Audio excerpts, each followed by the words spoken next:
Firstly, I believe that people want political leadership.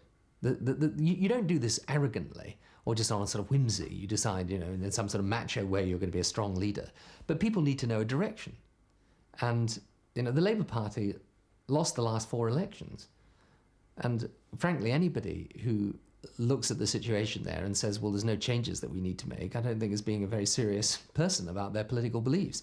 So we've had to make big change. We've been right to make it. We are now a broad-based party. We're not at the behest of every pressure group that pops up and makes a demand upon us.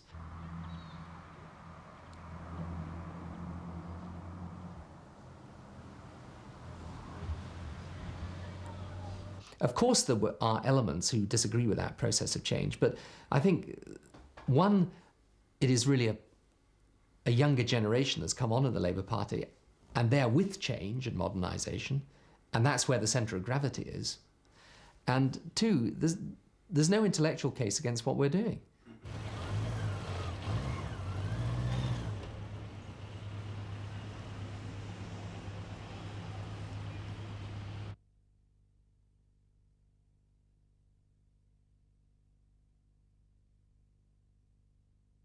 Without wishing to insult American politics in any way at all, I think it would be unfortunate if our politics turned into just a, blast of negative campaigning. Because it's so destructive in the end. I mean, nobody really believes that I am akin to the devil. I mean, and if I say the same about John Major, no one really believes that. It's a very puerile and actually very sterile form of debate. The way that our benefit employment system works, so that the money that we're actually using in the system is geared not to keeping people there in benefit. The relationship that Britain has with the United States is very important. I'm a strong supporter of it. I mean, it's often called a special relationship and people debate what that means, but I think for most British and American people, we know what it means.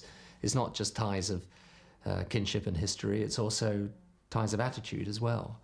And I think that it is extremely important that that remains a vital part of the security, not just of our own countries, but of the world. And I think it will develop in time, as I hope very much, Britain plays a more constructive role in Europe, and then can act in some ways as a bridge too between the United States and Europe.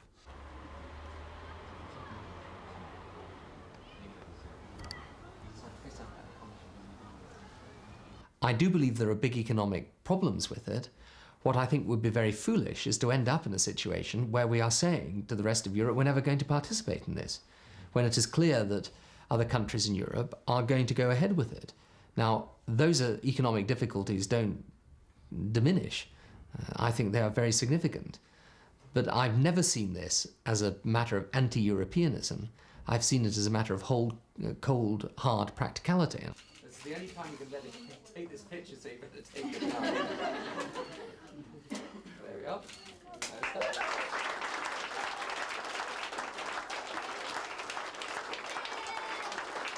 Nice to see you.